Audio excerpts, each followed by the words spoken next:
getting many of these things. But okay, so we begin our journey today in interrogating some of these things. I did share something on the WhatsApp group just to give us an indication of some of the things that we are going to look at. It's basically an introduction. So those things are going to help you as you get to structure the kind of life that we are basically going to unfold ourselves into. May I begin by, first of all, touching on the aspect of public speaking, just to give us an idea so that as we go, we will be noticing some of the things that I am using to communicate to the class based on the principles that I am sharing with you. It becomes critical because it will be more of a practical session as we go so that you get to realize why I'm using some of the thoughts, why I'm communicating in a particular way, so that as we go, as we learn everything else, we will know why we are using what we are using to communicate.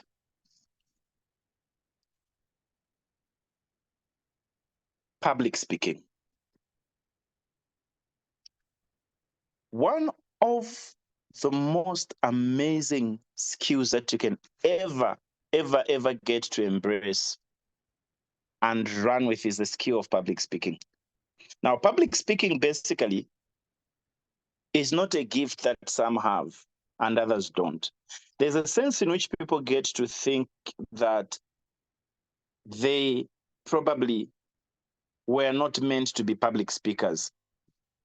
And they get to relegate themselves into a place where they feel for them speaking is not their thing. There's no way.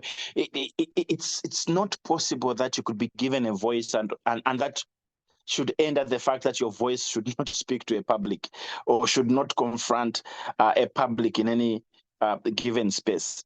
You have to realize that by default, every one of us, each and every one of us, by design, was made to speak in public.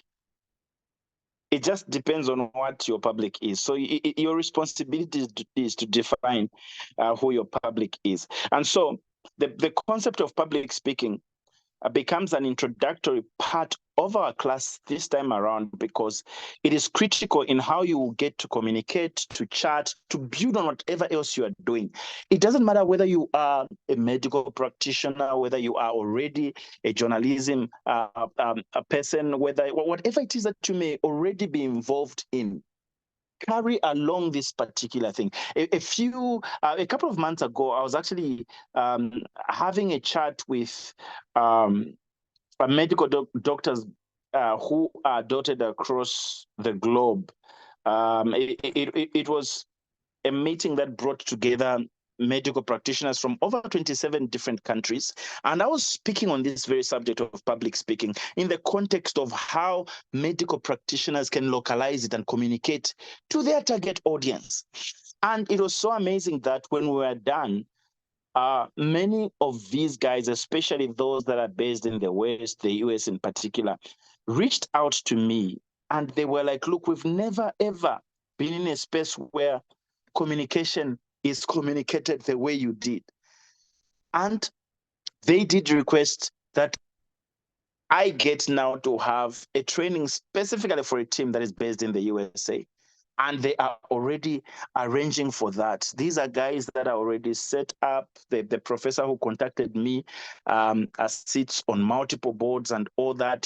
He's somebody very, very senior in the world of science and all that. But then he goes on to say, look, I've never really thought about communication the way you've laid it plain. And I think that's where the biggest issue has been. So I want you to use the very thoughts that you used in our class to come and help us and the team of all these medical practitioners based here so that you can just come and train us in this particular space because just because you know something doesn't mean you should communicate it the way you know it. The heart of communication is to ensure that the listener gets to respect the communicator and gets to absorb the information they carry. People think just because they talk, then people will listen. It's never that way. There are many things that get to influence how you will impact on the people that are going to listen to you. That's why today we are starting with the aspect of public speaking. I start with number one component of public speaking, which are the means of persuasion. In public speaking, one of my favorite elements is what we call rhetoric, or you'd pronounce it as rhetoric, however you pronounce it. This is the art of persuasive speaking. Each time I talk about public speaking, I zero into this because persuasive speaking is that art that you put in motion to ensure that at the end of whatever it is that you're delivering, people must remember you. Now, it's not about clout. It's not about making a name for yourself. It's all about knowing that the world is saturated with so much information to a point where if yours is not structured in a particular way, it will be swept away by new information or new voices or new noise that comes on the scene. So your responsibility is to ensure that your noise stands the test of time. And that is what persuasive speaking does. So persuasive speaking generally, or rhetoric as we call it, is not manipulation of truth. There's a sense in which those who are of the religious kind would always give statements that get to suggest that rhetoric in essence means something that is trying to be that is designed to manipulate the listener so that they buy into that information. It is not manipulation. It is tapping into that thing that should cause your listener to listen to you. That is what persuasive speaking is. And the three means of persuasion, which is the beginning point of today's conversation, are what we call the ethos. There's also what we call the pathos and the logos. So I will share a few slides around this on the group so that you get to have an idea of what I did mention here. So the terms I've used are Greek. So ethos, ethos, basically is what we would call an appeal that is specifically designed to appeal to your credibility. In other words, when we talk about ethos as a means of persuasion, we are simply talking about you as a communicator, and the reason why people must listen to you. Like, on what grounds do you stand? Like, what authority do you have for you to talk to us the way you are talking to us? That is the ethos. And just to go back a little bit, just to give you an indication, because by the time we're talking about the 5 laws of persuasion, people might get confused along the way and like, but what were we talking about initially? So the means of persuasion, if I may localize it, are basically, for example, you are going to Kitwe. Your means of going to Kitwe are either by air, by road, bicycle, motorcycle, by boat, if that can work, or maybe just walking. So these are the means that you can use to get to Kitwe. So the choice is yours, depending on the urgency of whatever you want to do in Kitwe. You will choose which path you're going to use, whether you go by road, by air, by whatever mode that you're going to use. Well, that comes to zero in the conversation on how you will get there, the means of you getting there. But then along the way, you get to discover that we'll touch on what we call the laws of persuasion. These are the means of persuasion we are looking at, the ethos, pathos, and logos. Okay? Then the laws of communication, for example, are the laws that now you know that you ought to move by air. Then you ought to know the relevance of the law of lift, the law of motion, the law of whatever it is, gravity, any law that is responsible for an aeroplane, the aerodynamics, the laws that govern aerodynamics, you know that those are the laws that now govern or regulate whatever it is. If you're moving by road, is it inertia, the law of inertia? comes to play, because that is now the law that we're going to interrogate after we've discovered the means that you're going to use. So what we've started with are the means themselves, like how you get to Kitwe. So we said number one is ethos. So ethos basically is an appeal by reason of credibility. So credibility will come in different forms. Credibility could be maybe you're a medical doctor, and so you qualify to talk about pathogens. You qualify to talk about malaria. You qualify to talk about, all these medical issues because by qualification, you are a medical practitioner. So people will sit and listen to you and will respect the fact that you're talking to them simply because you are a medical practitioner. So that is the ethos part of our conversation. Now, I always say this because in ethos, one of the things we're going to dive in, and by the way, we are basically in the introductory part. We are going to break these things further as we go. So when we talk about ethos, there's one thing that I always warn public speakers about. And if you can, please run with this and run with this fast. Ethos is sustained by the extent to which you appear intelligent. Pick my words and pick them well. Ethos is validated to the extent by which you as a communicator will appear intelligent. People will not respect you on assumptions. No matter how brilliant you are, no matter how intelligent you are, no matter how much you know, the basis on which you get to communicate must be amplified by the fact that you demonstrate intelligence to the person that is looking up to you, or the person that is listening to you, or the person that is watching you. Why? Because people won't listen to you simply because you think you are intelligent. People will listen to you if and only if they get to realize that you as an individual is demonstrating intelligence. So it's critical that as a communicator from the onset, master the art of trying to appear intelligent. Remember, I did not say be intelligent. I said master the art of trying to appear intelligent. Why? Because people will listen to you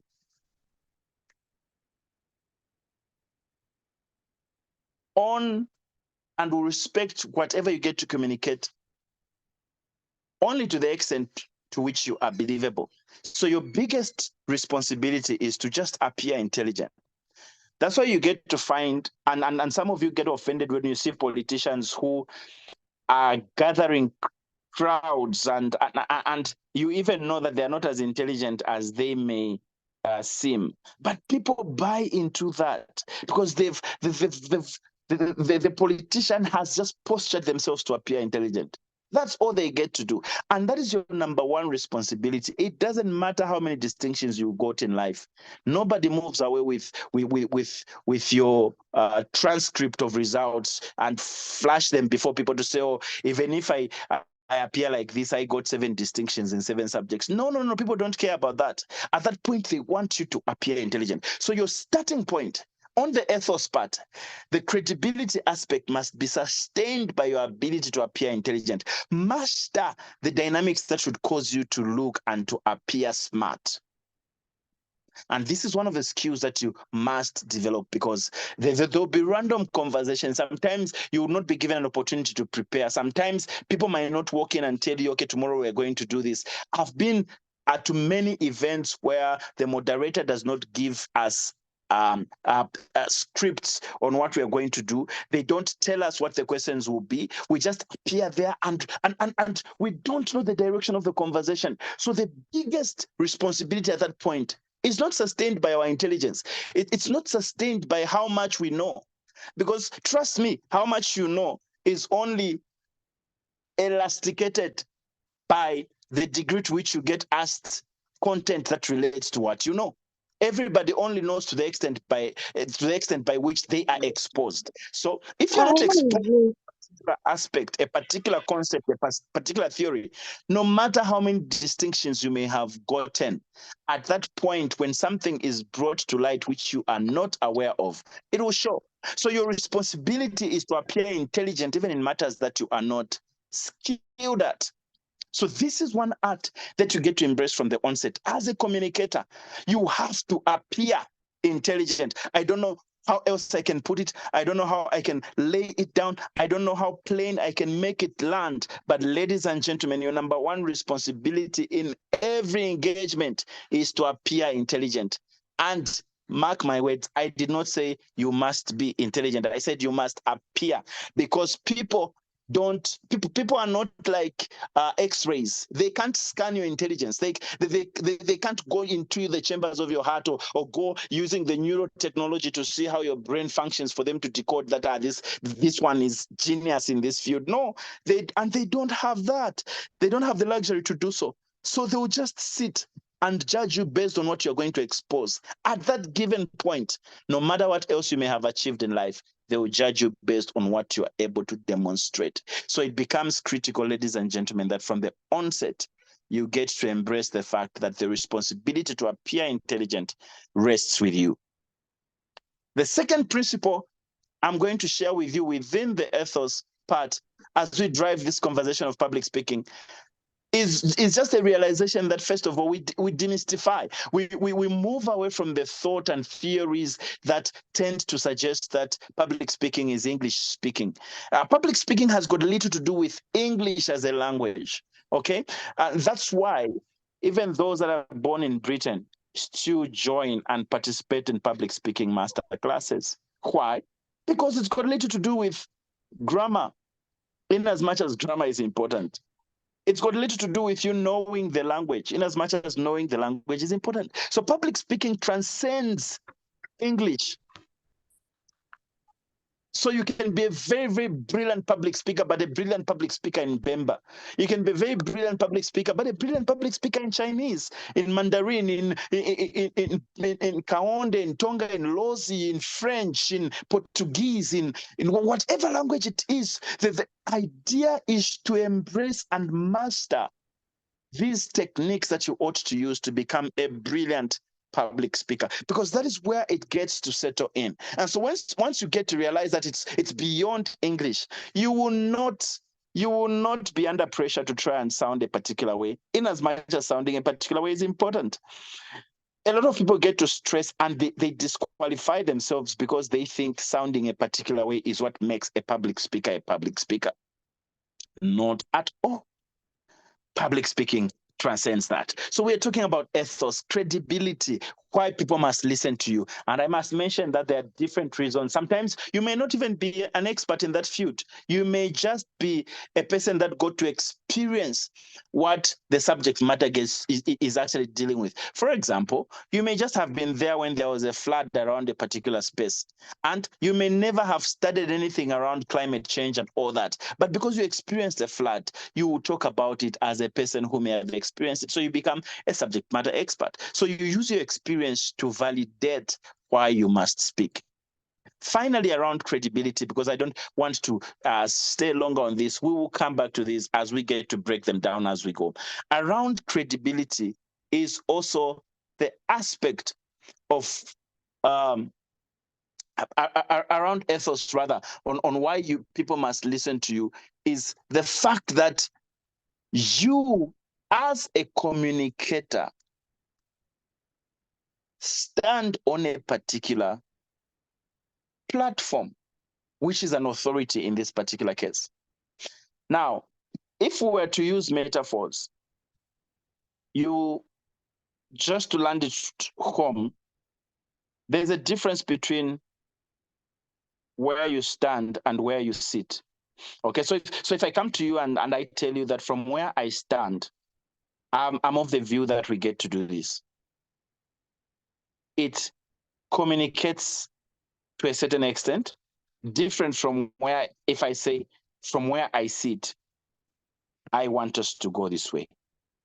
From where I stand is basically an extrapolation of your point of view. You are basically saying, what I feel concerning this subject matter is this.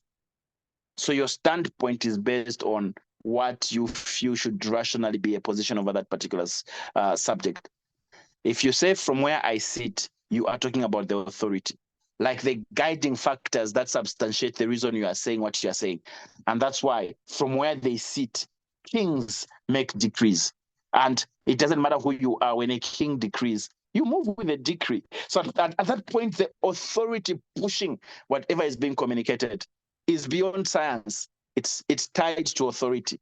Okay, from what you see, it is basically tied to logic and science. Number two means of persuasion is pathos. Pathos is where you communicate and you use a means that is tied to emotions. This is where now you pay attention to how people feel and why they feel that particular way. One of the components we're going to extensively look at is the issue of emotional intelligence. We are going to break the subject down and help each and every one of us get to understand and appreciate emotions, more so to get to understand why we feel the way we feel and why it matters to us, and more so getting to learn why people respond a particular way when they're exposed to certain things. Because emotional intelligence gets to help you connect with the people that you are talking to. So pathos pays particular attention to how people feel. As a communicator, it should matter to you why people feel the way they feel. I know sometimes we get to say things like, I don't care what you've gone through, I don't care what you've been through, I don't care this. And I do respect, I've said that before myself. I use it sometimes, I get to say that. But I'm very careful when to say that. I have to know what audience I am dealing with. If it is just an audience of people that are gathered and we are just,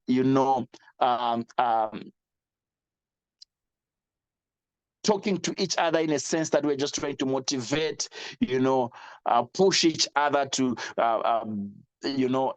greater heights and all that. I can easily say it because we've created that atmosphere and all that, and we are not pampering any sense of feelings and all that. But there are certain environments where you cannot just walk in and say, I don't care what you're going through. For example, you cannot be at a funeral, people are mourning, and you say, I don't care what you're going through, everything is going to be all right. No, you ought to care as a communicator. So pathos brings to light the fact that how people feel matters to them. Because guess what? You don't know what they've been through. So you cannot trivialize that. So you have to be alert and you pay attention to the environment. You have to know the kind of jokes you can say in a particular environment. And so as you go, you get to realize that actually demographics get to matter. There are certain jokes that you cannot say when it's a mixed crowd, for example, mixed races and all that. You know that at this particular time, I cannot say this, no matter how tempted you are. Even if it was scripted, when you get to discover that at this point, I shouldn't take this direction, you quit and you don't take that direction. So pathos, we are going to also break it down further so that you get to appreciate why how people feel should always matter as you get to talk to them, and you should never ever think sending a point across should be done regardless of how people feel. You become a bad communicator, and they will forget what you are trying to say, or they will actually disrespect whatever it is that you are trying to throw at them. The last one is what we call the logos. So these are the means of persuasion. I started with ethos, which is which is tied to credibility. I touched on pathos, which is an appeal to emotions. Now the logos is basically an appeal to logic. This is where now you use scientific information to appear appealing to the audience that you're going to talk to. For example, if you're having a conversation with medical practitioners or you're having a conversation with engineers, by default, you should know that what will be appealing to this kind of audience is information that borders on scientific data. I cannot just walk in and start telling stories about how Kalulu ran faster than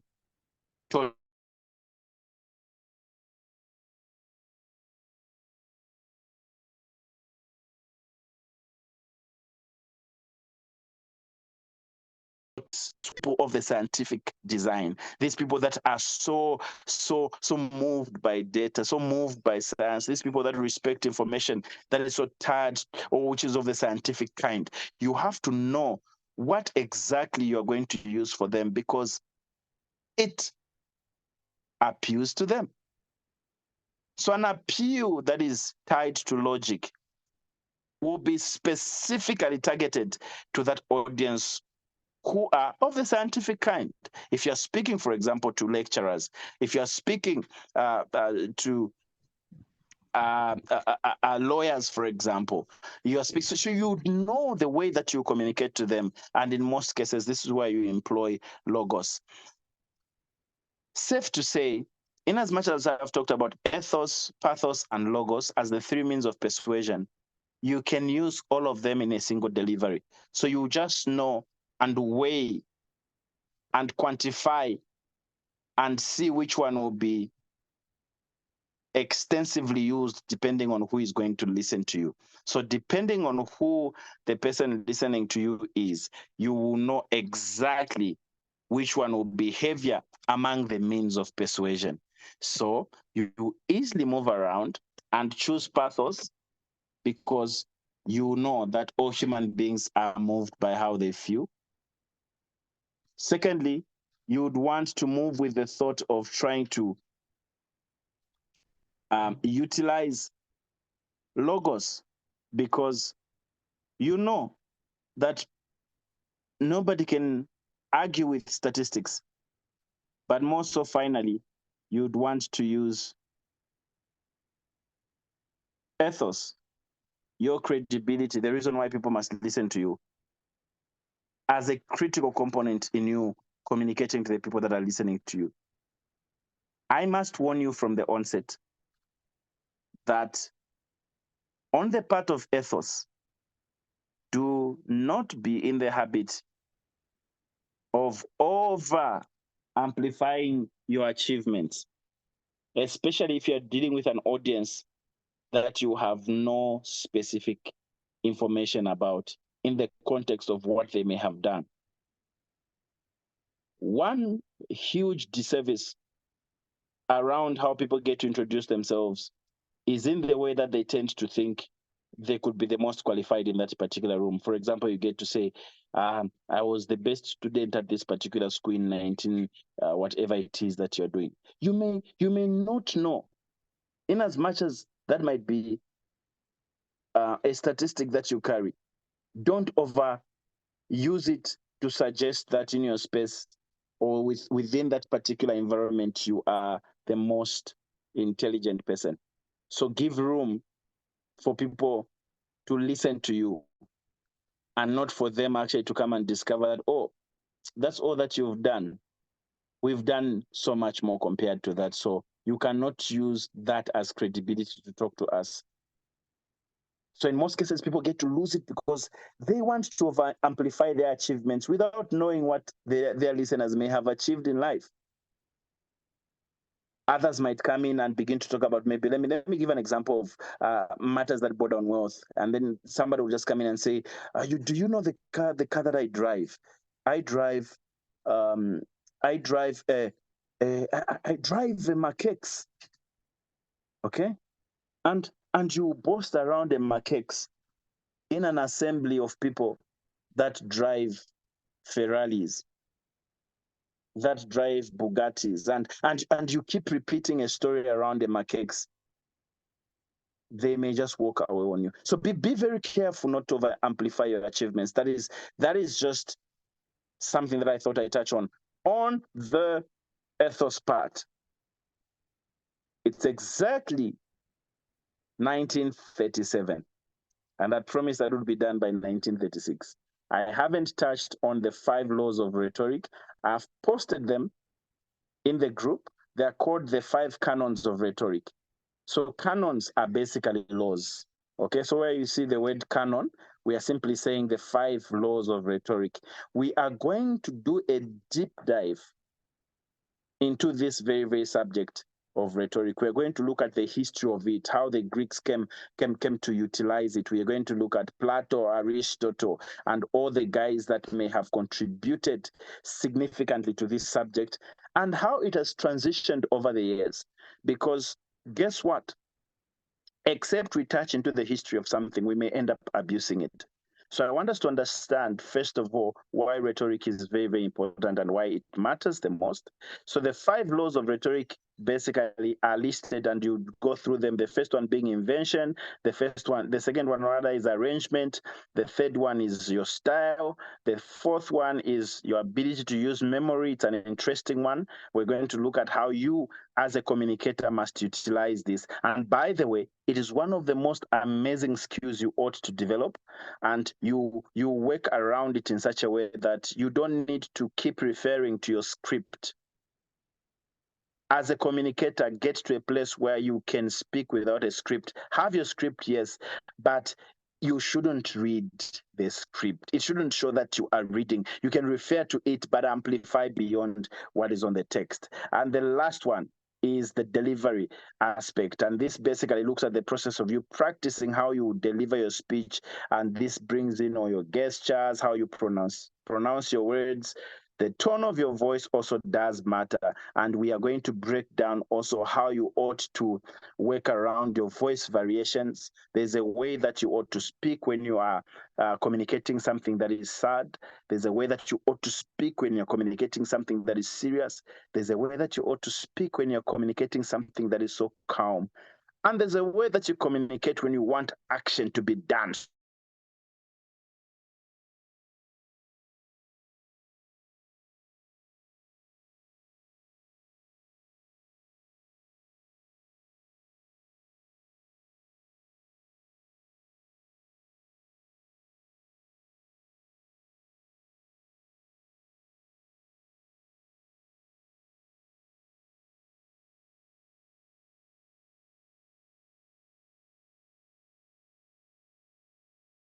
Gentlemen, thank you so much for having listened. It allows some of you to just comment. You unmute yourselves, but I can see Jonathan says, it has even gone. Oh, yeah, he says, this is so amazing. I'm already seeing the change, sir. Thank you, Jonathan. I don't know whether it's Shelana or Shelana say, I can tell, I can see those hands together, meaning thank you. Gift says, thank you so much. Israel says, truly. Dean says, very insightful. If I can go back a little bit just to check the earlier comments, I hope I'll be able to see them. Gift says, wow, I'm already excited about the next class. This one has been so awesome. Thank you, Gift. Diana says, this has been awesome already. Excited about this journey. Chinyanta says, excited. Luyando posted something. Luyando says, where is that one? Says, I've learned a lot today. Excited for all the upcoming classes. I'm equally excited, Luyando. I'm looking forward to many things. Miss Zambia Princess says, thank you so much for the insight. You are welcome, Miss Zambia. Movanga says, my thoughts are getting challenged. Absolutely amazing. Nurenda says, thank you so much. Thank you, Molly. Israel says, heavily impacted. Sholo says, thank you, sir. Ethos will work for me now. I didn't see it that way. Thank you so much, Sholo. Everdeen says, very insightful and profound. Thank you so much. Joy says, thank you, sir, for the information. Indeed, learning is in progress. Diana says, I've enjoyed this session. Thank you, Diana. Thank you so much, says Mzumara again. Emmanuel says, I'm going to need to listen again to the audio on Ethos. Thanks very much. Please do listen. We're going to share the link for that particular recording on this very platform. Clara says, this is so amazing. Chanda says, thank you so much, sir. What a wonderful session. Thank you, Chanda. Davis says, this is powerful. Techno BF6 says, this is very, very important insight for me. Ezi says, what a powerful class. Looking forward to more and more. Mubanga says, it is ethos and pathos. Absolutely. Geshom says, well, my mind is really flooded with a new way of thinking already. I'm being schooled. Thank you. Gertrude says, the class was awesome. Zai says, very deep for an introduction class. Cholo says, any recommended books around communication? I will share the recommendations towards as we go. I'll share with you some of the books that you can get to read after we've done some of these classes. Chimwemwe says, eye opening. Nancy says, I feel like I can deliver a speech right now. Please go and deliver it. Deliver that speech, Nancy. Timothy says, I'm feeling like a public speaker already. Yes, you are. Thank you so much, sir. This is Mimi says, expectant for the next class. Same here. I'm looking forward to the next class. Can't wait for the next class. The knowledge is, yeah, so that is Mushiba saying thank you for this particular one. Insightful, that is Mwampu. I'm trying to read. Okay, I'm almost at the end. Dr. Nurenda says, people will not respect you on assumption. Demonstrate your intelligence. Absolutely. And they say something to sleep on entirely. Don't delegate the responsibility for their intelligence to them. Let it show. Let them see it. Be in charge of that. Okay. iPhone Josephine says, thank you, sir. Chiti says, this journey is amazing and transforming. Thank you. Tandiwe says, thank you so very much, sir. Kapsi says, profound.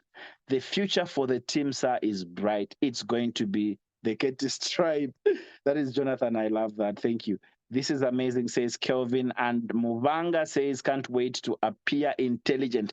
That is the science. And can I tell you a secret? I always tell people that, you know what? One of the greatest tools that you get to use as you go to communicate is just the assurance and the comfort of knowing that people don't know how much you don't know. A lot of people actually struggle in the context of public speaking because they always measure themselves based on how little they know, and they think, ish, what am I going to say? I don't know much. But people don't know that you don't know much. So what you do is, as you go to speak, should that opportunity come, be confident and speak that little that you know in a way that people will think you know so much. And when you are done, just go and sit. Because guess what? They don't know what else you don't know. Raphael says, the power of appearing intelligent. This has made my night. Thank you so much. Gift says, I have been relating this class to my own life and I feel I have to learn. Thank you. Luzendu says, thank you so much. Very informative. Can't wait for the next class. I can't wait. Here, I can't wait. Diana says, I can relate. Evadine says, I have decided to be appearing intelligent from today. I love that. From today, start and run with it. Thank you so much. That is Hope Wanda. I've enjoyed and learned a lot today. Miti says, very insightful. Finally, this day hasn't ended without me learning something new. I love that. Mwenya says, I need to master the art of appearing intelligent. By the time we are doing the 4th class, I promise you, you would have mastered it. It will just rub off on you. Ladies and gentlemen, thank you so much. I will just allow one of you to just unmute themselves and just share their experience around this specific class. Then the rest of us will go into the WhatsApp group and just share what we may have learned today in brief terms, just to hype up the activities on the group, but then more so to help those that would have missed this particular session, just to get to appreciate what we may have been listening to. So anybody to just come online, just tell us who you are and then what stood out for you in this particular class.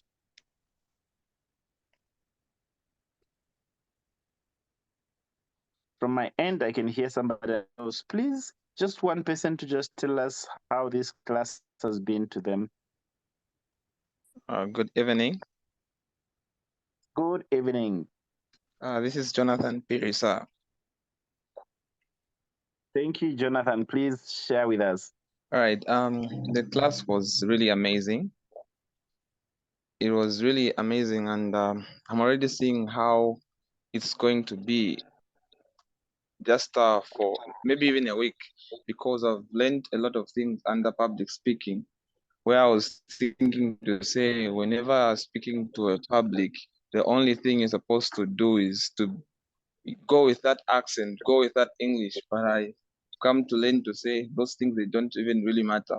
What matters are the concepts and the rules that you've given us, which are the rules of ethos, pathos, and logos. Surely this class was really amazing, and I'm already seeing that change has already started.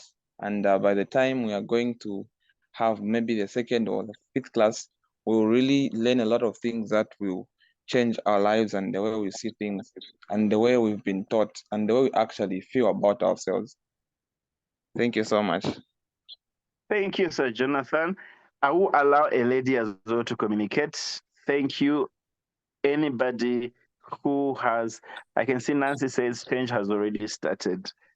Thank you, Nancy. Anybody to unmute themselves, even Nancy herself, to just say something. Thank you so much, sir.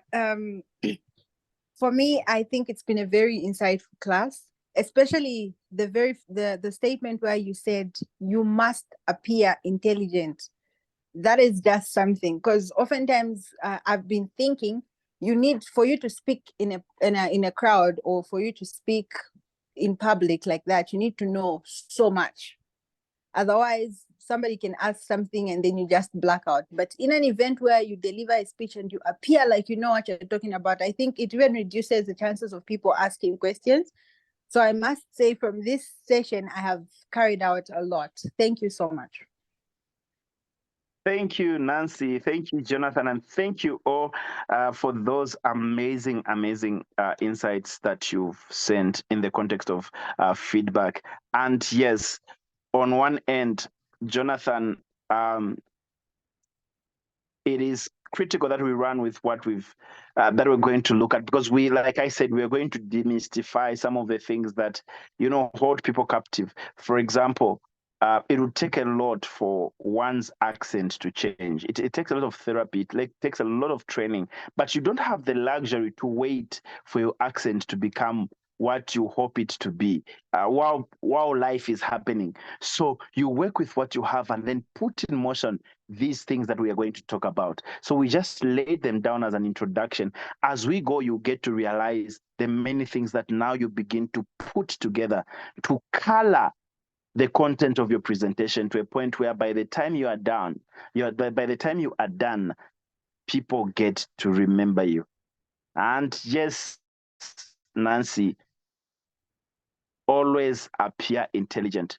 There's nothing as liberating as showing up and giving it your best shot and getting back to sleep. That's all that there is. Don't stress yourself with how much you don't know. Just appear intelligent, because even the most intelligent in the room doesn't know everything. So you have to take charge of that particular moment. And as you get to speak, just trust that what you know is specific and enough for the kind of delivery that you want to make. So you just make noise about it, be loud about it, and be confident about it. And people will buy into whatever you're going to say. Ladies and gentlemen, this has been the introductory class. We are just laying the foundation, and I promise we're going to move. We're just sorting out a few technical issues around the other account that we should use, just so that we can run together and get to pick data and information that we need for us to progress. So by next week, we'll have sorted that out, and we'll be using mostly Google Meet, where we even pick statistics and all that, and just have fun as we go. So thank you so much. The next class will be on Thursday, 6 p.m. But may I ask that we proceed to, if you haven't yet, to complete that questionnaire that we sent, which is in Google format, so that we can just have that information to profile and all that. Because guess what? Profiling becomes important for me as a communicator, because like I said, I have to know where the weightiest part of my delivery will be, depending on how our audience is, the demographics of you, the people that are part of this class. So I can only pick the demographics based on the information that you give me, and I'll know where we will focus so much and what would need to tweak around for us to have, maximum returns from this particular session. Ladies and gentlemen, my name is Lloyd, and for those of you who haven't followed me yet on Facebook, I use the name Curtis Lloyd, Curtis M. Lloyd on Facebook. You can follow the page. I get to share a few thoughts there as we go, but more so that we become friends even way outside this particular session. And if you can post about your experience of this class on your social media platforms so that people know that we are set. We will share with you how we get to progress with this particular class. And like I said, graduation will be on the 2nd of March 2024. I know it might appear far, but trust me, these classes move so fast. They're so exciting to a point that before you know it, we'll be saying, oh, graduation is next week. But yeah, so that's so you can prepare. And like we had communicated, would have to work around how we get to maximize on these particular sessions by your availability. So thank you so much. We'll see you next week. But for now, we'll move into the group. I'm sure by now the group admins would have disabled or would have enabled our ability to just post our reactions, our comments, and all that in the group, so we can go into the WhatsApp group and help those that missed the class to just get to catch up with us. From me and the entire Possibility Practitioners team, it is a wonderful night and enjoy your weekend. Thank you so much.